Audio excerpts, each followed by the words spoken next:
Esta es la foto de la transición que ha comenzado en la Quinta de Olivos. De un lado, Alberto Fernández, el presidente que termina el 10 de diciembre, y del otro lado, el que asume Javier Milei. Algo que obviamente tiene la atención de toda Argentina por lo que implica, por lo que se juega, pero que además ha tenido la atención del mundo, entre otras cosas, por lo que representa la llegada de Javier Milei a la presidencia. Por eso nos vamos a dar un lujazo realmente aquí en la pantalla de DNews, que es poder hablar de lo que significa esto para Argentina, para América Latina, con Julio María Sanguinetti, expresidente de Uruguay en 2 ocasiones, y probablemente no necesitas que te lo diga, de las figuras más lúcidas para entender nuestra realidad. Expresidente Sanguinetti, ¿cómo le va? Aquí lo saluda Darío Misraji.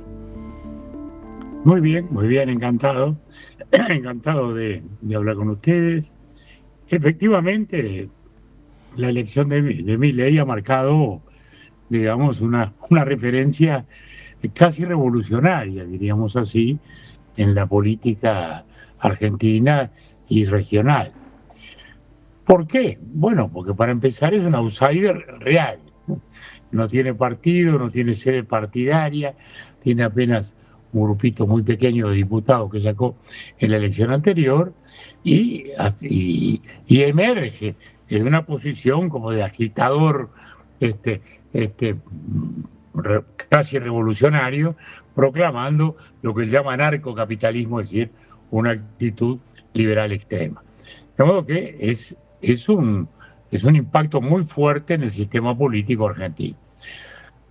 Nadie esperaba que hubiera una distancia tan grande. Se esperaba en los últimos días, sí, un triunfo de Milei, porque se había visto, las encuestas empezaban a reflejarlo, pero nadie vio la distancia que estaba ocurriendo. En esto hay 2 causas muy claras. Una situación económica muy mala, con una inflación de 8 o 10% mensual, que realmente acosa la vida diaria de la población, y al mismo tiempo un hartazgo por la política en general y la política del kirchnerismo en particular. Es una especie de aquello del 2001 de que se vayan todos. De modo que hay una expresión de protesta implícita contra el kirchnerismo y en general, de algún modo, contra el sistema político, con el cual ahora va a tener que convivir Milei, que ese es el desafío, porque él no tiene un parlamento afín, no tiene gobernadores que le apoyen, de modo que tiene que iniciar una transición difícil y, de algún modo, convivir con eso que él llamaba la casta despectivamente. ¿Cuánto va a poder hacer de lo que ha proclamado? Bueno, ya se verá. Su programa es demasiado radical. Habla desde dolarizar la economía hasta liquidar el Banco Central. Son propuestas naturalmente extremas. Lo que sí va a caminar claramente hacia una política mucho más pro mercado, que va a tener 2 tiempos, digamos. Uno es el inicial, que es salir de la bomba que se ha armado, de déficit cruzados, de falta de dólares, que es realmente tremenda. Y luego estas medidas de más de mediano plazo que apuntan hacia una liberalización progresiva de la economía. De modo que hay una navegación incierta, hay sí una perspectiva de cambio, desde el ángulo Mercosur también, porque hoy teníamos un Brasil y una Argentina con una idea de un Mercosur más cerrado. Hoy aparece ahora una idea distinta, ya veremos cómo se tramita, pero evidentemente es un cambio. También es otro cambio, digamos, en la geopolítica latinoamericana, porque desde Brasil venía una onda de que había una ola pro izquierda, pero los hechos no lo están diciendo. La elección de Ecuador fue hacia el centro derecha y esta elección va hacia esta posición de extremado liberalismo. De modo que estos son los diversos flashes que podemos aportar de esta transición que se está iniciando. Presidente, una de las cosas que más llama la atención cuando uno analiza la prensa internacional y cómo están viendo la elección de Milei es que se trata de alguien que se define como un libertario anarcocapitalista. Yo no sé si hay otro presidente que haya llegado al poder proclamándose directamente como portador de estas ideas. Y me interesa su visión como observador de la Argentina. ¿Cómo explica que en un país donde la opinión pública ha sido históricamente bastante estatista, incluso para la media latinoamericana, termine llegando al poder y ganando por una diferencia abrumadora alguien que justamente se proclama como alguien que prácticamente quiere destruir el Estado? Mire, la historia argentina es cíclica y se han alternado los momentos liberales de los momentos proteccionistas. O sea, la Argentina se construye en su gran época, digamos así, de principios del siglo XX y fin del XIX, sobre la base del liberalismo. Luego empiezan las corrientes nacionalistas a aparecer y a partir de allí hay idas y venidas. Aún en el peronismo, que naturalmente es un movimiento estatista, tenemos el periodo Menem, Hmm. que fue un periodo de privatizaciones de empresas del Estado y una actitud claramente muy liberal o muy proliberal. Es decir, que ha habido ciclos de ida y de venida. Antes hubo el momento también, en la época de la dictadura militar, el momento del ministro Martínez de Oz, que fue también un momento de fuerte liberalismo. Es decir, que ha habido idas y venidas en esa actitud. Lo que sí se asume de Milei es una actitud más radical que ninguna otra que se haya visto. Podríamos compararlo simplemente con aquello del Estado mínimo que se habló en la época de Margaret Thatcher Hmm. o de Ronald Reagan, ¿no? El Estado mínimo, o sea, el Estado con su mínima intervención posible. Pero bueno, ya vamos a ver cuánto de esto es posible, porque muchas cosas difícilmente lo vayan a hacer desde que no es probable o no es pensable hoy que el Parlamento vaya fácilmente a seguir este camino. Pero también el desafío es para la oposición, porque había un 56% a favor de Milei, pese a un debate muy desfavorable para él y pese a las extravagancias que hizo a lo largo de la campaña. Es decir, que este 56% también le debe pesar como reflexión a una oposición que no ha de poder ubicarse fácilmente en una línea opositora. ¿Cómo ve ahí el rol del expresidente Mauricio Macri, que prácticamente rompe la coalición que él mismo había llevado a fundar para apoyar la candidatura de Milei? Evidentemente termina teniendo un papel en el triunfo de Milei y que queda ahora como no sé, como una especie de asesor de figura de consulta, uno todavía no sabe bien cómo, en la sombra, pero con un bloque opositor de una centro derecha moderada que quedó destruido.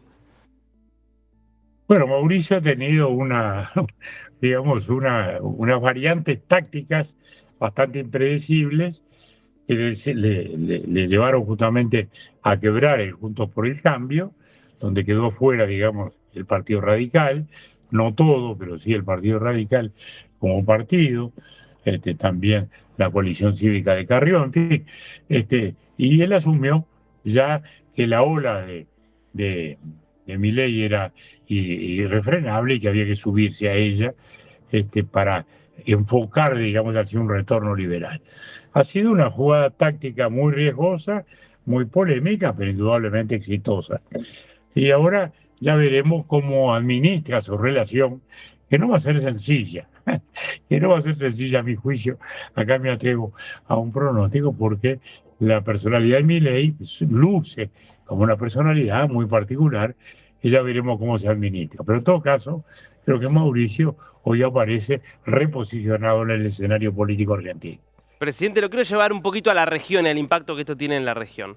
Primero, yendo por su país, la calle Pou habló, lo llamó estando desde China a Javier Milei. Uno puede encontrar ahí un punto de sintonía en el hecho de que la calle Pou viene pidiendo una flexibilización del Mercosur. Argentina claramente estaba en la vereda de enfrente, han tenido varios cruces, Alberto Fernández y la calle Pou, y aparece ahora Milei, que directamente parece que casi que quiere destruir el Mercosur. Digo, ¿cómo ve que puede funcionar esa relación la calle Pou, Javier Milei, en el marco de la discusión del Mercosur? Mire, desde el punto de vista Mercosur no hay duda de que es un cambio muy importante, porque hasta ahora Brasil y Argentina seguían en un Mercosur cerrado, hablando de un modo vago de la posibilidad de negociar con China, pero sin ponerle el peso y entusiasmo imprescindible para ello. Y notoriamente nuestro gobierno con una actitud mucho más abierta de un Mercosur de regionalismo abierto, como fue además su inspiración original. Esto cambia, porque aparece ahora una Argentina abierta, una Argentina liberal, que de algún modo va a cambiar la geografía de este Mercosur. Así que bueno, me parece que este es una variante importante que se abre. Hmm. Después, relación con Brasil. Históricamente, muy buena parte del pulso de Sudamérica tuvo mucho que ver con las relaciones entre Argentina y Brasil. Pareciera que volvemos a una relación tensa luego de la sintonía que se vio en estos meses entre Alberto Fernández y Lula da Silva. ¿Qué consecuencias puede llevar esa tensión que parece vislumbrarse entre Lula y Milei? Bueno, para nosotros Brasil y Argentina es fundamental. Los uruguayos, yo suelo decir que somos estrábicos, porque tenemos que vivir con un ojo en Buenos Aires y otro ojo en San Pablo, ¿no? Ya que nos influyen de un modo tremendo.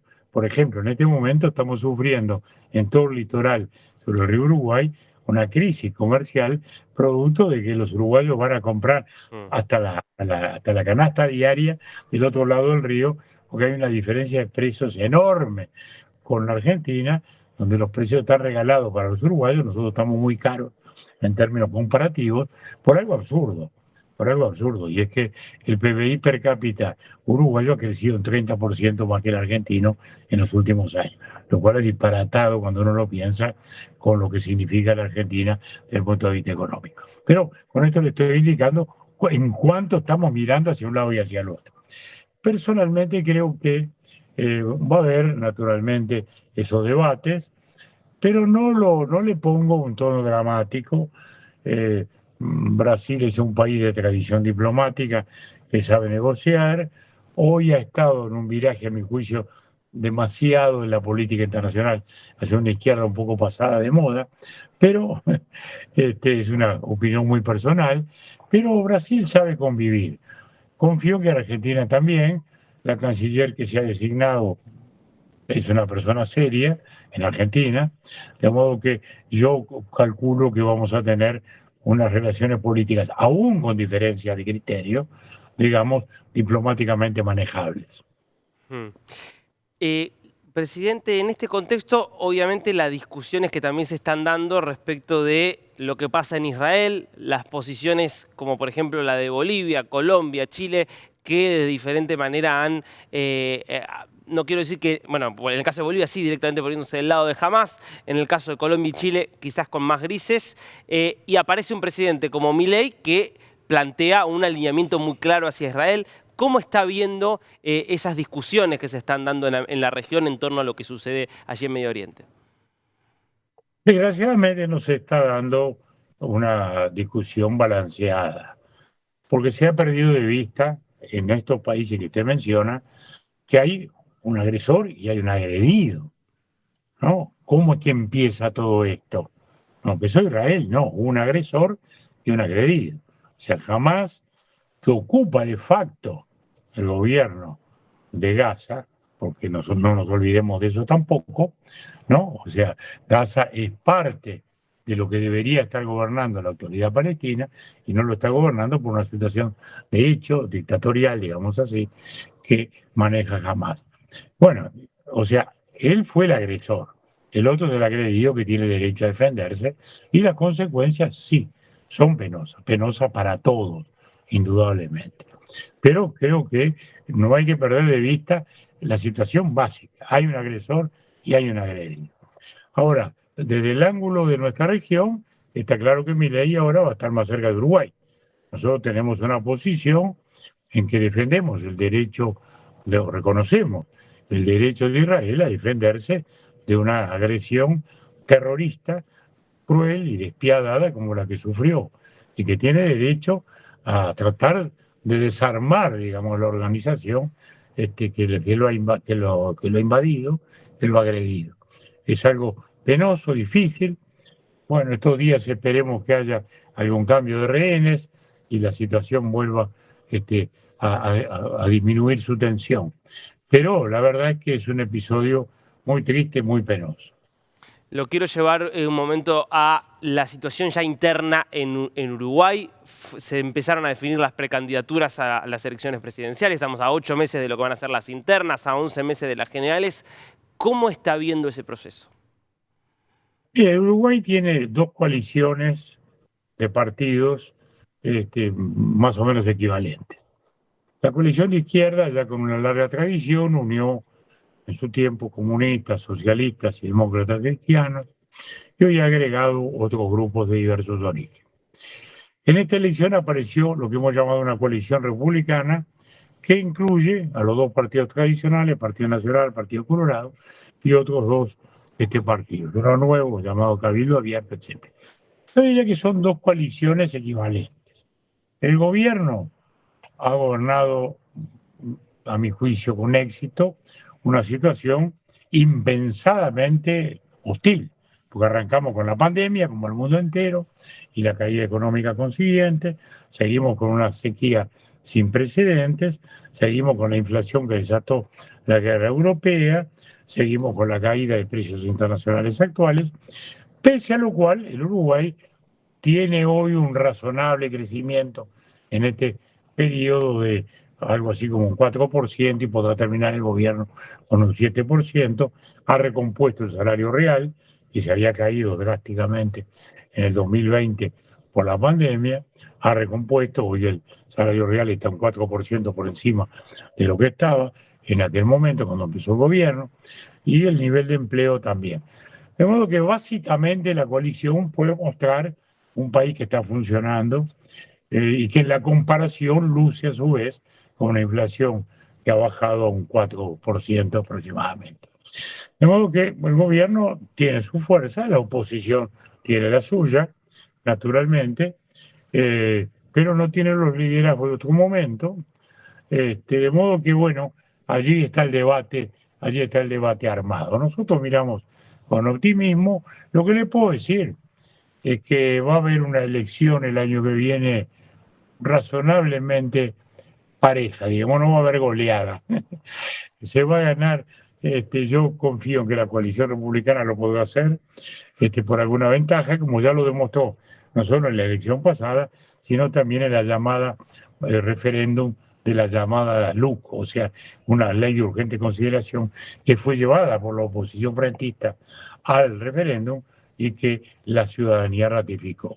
De modo que con esto le estoy diciendo que el Uruguay tiene estabilidad política, dos coaliciones en competencia y una mirada que aún puede ser optimista desde el gobierno. Pese a que los gobiernos últimamente le va mal a todos en América Latina. Pienso que el nuestro no.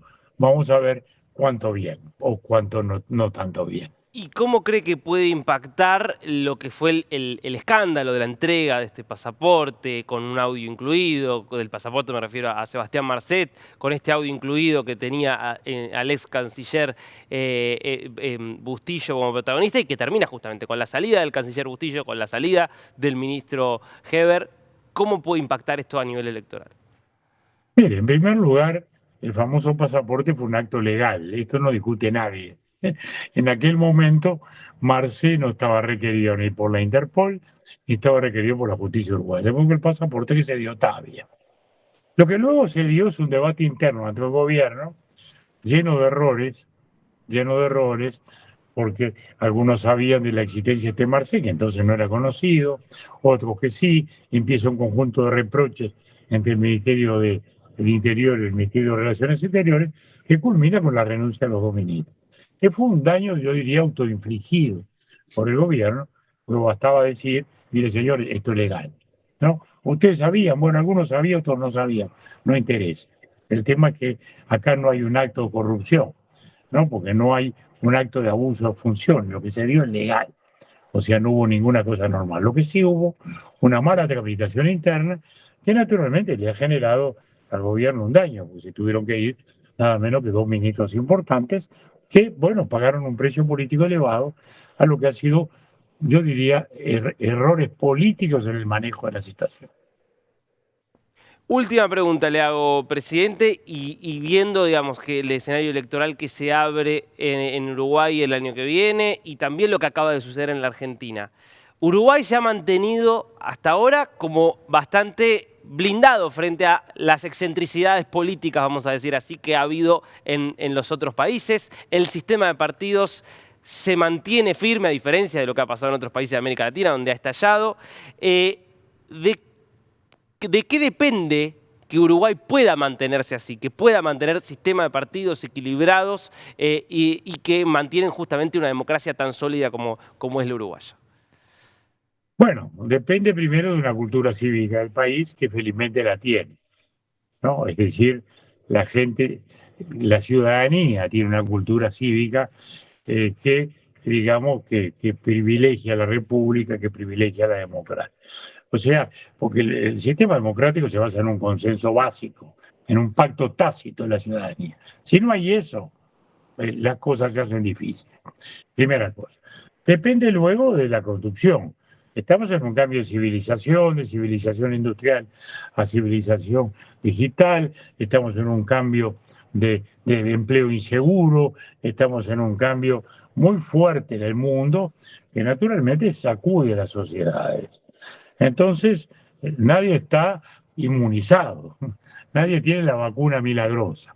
Felizmente en el Uruguay los partidos están allí, vuelvo a decir, armados en dos coaliciones, y a corto plazo no parecen sombras sobre el horizonte. Pero hay que cuidarlo, porque también aparecen brotes de pronto radicales, gente que se enarbola, ha pasado un poco con el Frente Amplio estos días, que como no tiene el liderazgo de otro tiempo, del doctor Vázquez, o del contador Astori que acaba de fallecer, aparecen brotes sindicalistas un poco radicales que generan episodios. No creo que hagan historia, pero no dejan de ser un malestar.